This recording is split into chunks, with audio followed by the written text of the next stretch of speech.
Have you ever tried using watercolor pencils with a stencil? I tried it and I would like to show you today. And for comparison, I used the same stencil with traditional stamping inks. I'm curious which one you'll like better. My name is Julia and I'm an enthusiastic card maker and paper crafter from Austria. Welcome to my channel, Julie's Kreativschatzkiste. So today, as I said, I'm using watercolor pencils with a stencil. As a basis, it is important to use watercolor paper or mixed media paper, like this one from Canson, because I want to get the paper wet so that the watercolor pencils can show their full effect. The main product today are these layering stencils from Sizzix. There are 4 stencil layers that together create a beautiful peony image. Since the stencils have a square format of approximately 15 by 15 centimeters, I also made my paper 15 centimeters wide. In height, I left more than the 15 centimeters so that I have a margin to hold on to. In this margin I can also fix my stencil with my low-tech tape. You also saw me tracing these ring holes that the stencil has. I used that to align my other layers later on. So here are my watercolor pencils. I use Distress Watercolor Pencils from Holtz and I have the set number 3. I picked out all the shades of blue from this set, which I want to use for my peonies. Now we start with the layer number 1, which is the bottom one. It has a large free area, which I trace first with the lightest shade of blue, and then I roughly hatch the area. This layer should not be very dark. I would therefore particularly like to emphasize the edge, and therefore only create a light shade of blue in the middle. 2 things are important for this technique. Firstly, that you hold the stencil firmly while you are tracing with the pencil, so that it doesn't slip. And secondly, that the watercolor pencils are well sharpened. This is very, very important, especially for the later layers, where smaller details have to be painted. Otherwise you won't be able to get into the nooks and crannies of the stencil. When I'm done with the hatching, the first big reveal comes, but it is not very exciting yet. In the next step I get my water tank brush and paint the contours that I just drew with the watercolor pencil. I also blur the rest of the inside of this large free area to create the watercolor look. As soon as I'm done with it, I get my heat tool and dry the watercolors, because the next layer is supposed to be applied on top of it, and I don't want it to bleed out immediately. The second level of my layering stencils already has more details. Here I use a slightly darker blue color. I align the stencil again with these 2 ring holes and fix everything with my low-tech tape. Then I start to trace the openings with my watercolor pencil, but first I sharpen it so that I can get into the small openings. With this layer I make sure that I completely color in the small areas with the watercolor pencil so that I get a beautiful picture of these peonies. Here too it is particularly important that you hold the stencil firmly where you are tracing and painting so that it does not shift and no paint gets where it shouldn't go. It is perhaps also important to say that you don't have to paint these openings in the stencil heavily. You should just trace the contours so that you have the boundaries and then cover the rest of the area with paint, but just lightly because it will be blurred with the water tank brush anyway afterwards. Here too I dry the layers again when I have finished coloring and tracing. For the third level of the stencils I now combine 2 colors, because there are a few leaves for the peonies, which I will paint in green. And for the peony itself, of course, I use a darker shade of blue again.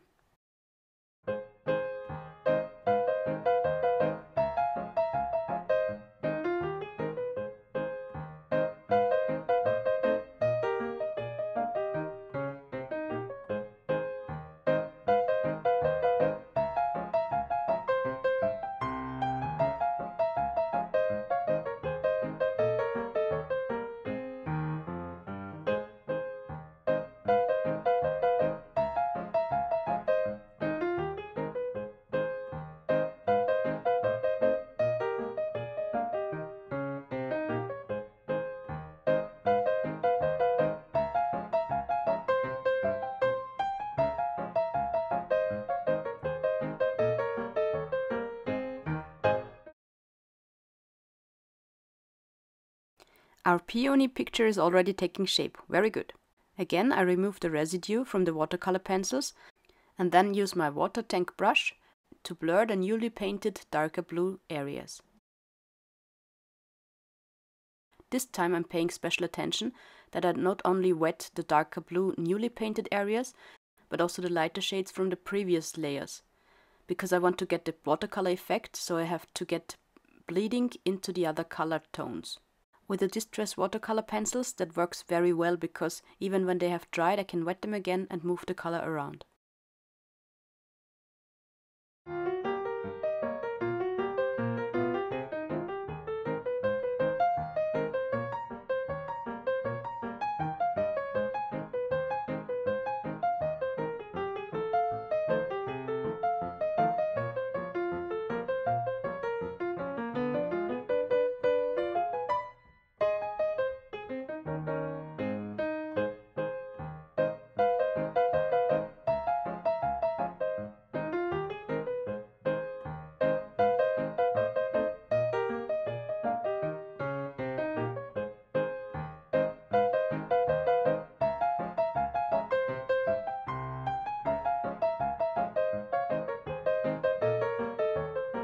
Looks really nice, doesn't it? Now comes the fourth and final layer of our stencils. I also align these again and fix them well. Here are very few openings and very small openings. It is all the more important that my pencil is very well sharpened. I'm using Faded Jeans, the darkest blue, in my watercolor pencil set. There's also a bit of green in the stencil, again, and I'll do that first. Here I press particularly hard, so that I achieve a nice dark and rich green. I only have one watercolor pencil in green, and I want this layer to look different from the green in the last layer.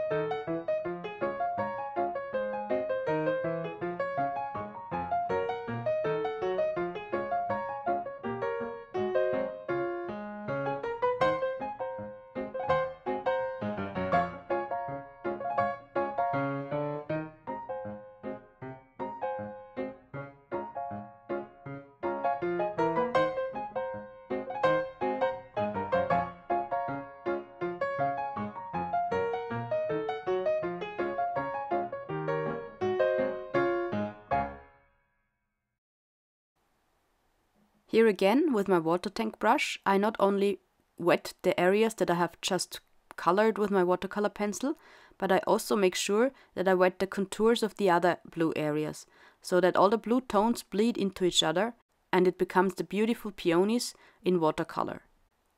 I take a special care that I also color the white spaces in between the blue areas. These are areas that I missed with my watercolor pencils previously, or where the stencils might have shifted slightly.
Of course, I also dry this layer with my heat tool again.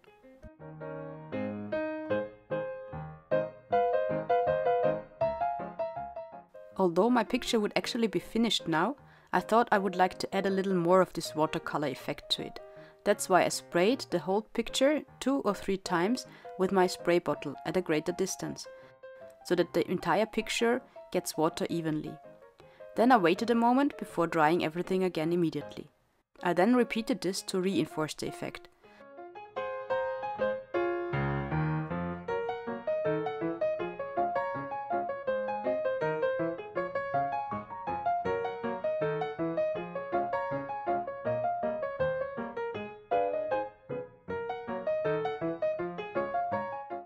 In order to turn this panel into a card, I cut this square to a format of 14 by 14 centimeters, because my final card measures 14.5 by 14.5 centimeters, and I also want to add a dark matting layer in between. Since my matting layer is made out of textured and glossy paper, I not only used the adhesive roller, but I also used the strong adhesive tape to be on the safe side. I then fixed that on my blank card. And that's exactly what I also did with my Peony panel. As a sentiment for my card, I chose this Crealies Herzlichen Glückwunsch congratulation dies, which I cut out of the same paper as the matting layer. I cut it out twice, and the same I did with the shadow layer.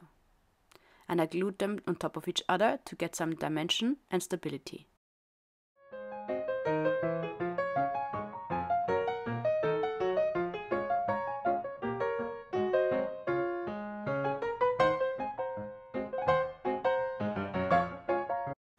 Now we are almost finished with our card. As a final decoration, I got some blue sequins from Spellbinders from the 2023 Advent calendar, and I placed them on my card. I'm really thrilled how beautiful this card turned out. But now, so that we have a comparison of what this stencil would look like with conventional stamping inks, we'll also make this card together now. This time I'm using normal cardstock, so that the stamp colors can be blended better. With watercolor paper, the ink would be absorbed too much into the paper. I'm starting again with my first layer of stencils, and I'm now using Distress Oxides for my Peonies. I start with the color Salvaged Patina and then work my way to darker shades of blue. For the green leaves, I use Shabby Shutters and Lucky Clover.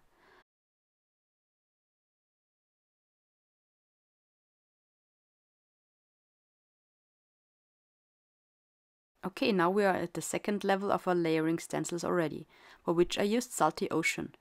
Please don't be surprised that there's already stamp ink on my stencil.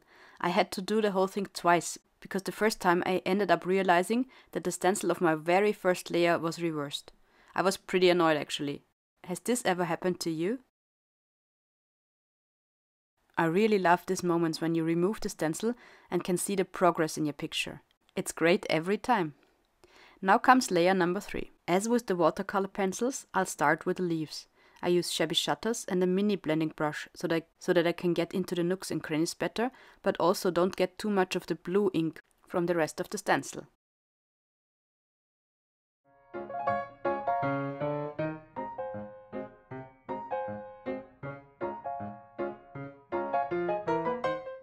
For the shading and a bit of dimension, I added a bit of Lucky Clover to this.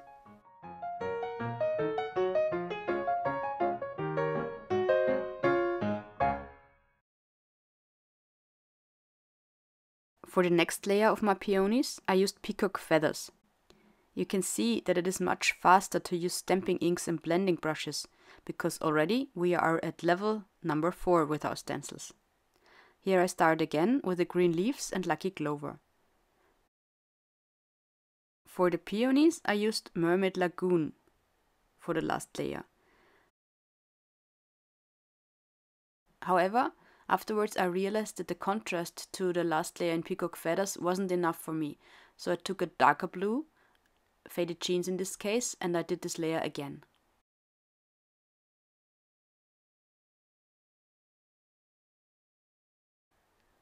And tada! Our peony painting is finished now. In order to remove the small white spots that have resulted from slightly shifting the stencil layers, I go over the entire Peonies again with my lightest color, Salvaged Patina. I used the first layer of the stencils again for this. But I don't press very hard because I really just want to tone down these white areas. I will not show you the further process how to turn our panel into a finished card now, because these are exactly the same steps that we used for the first card.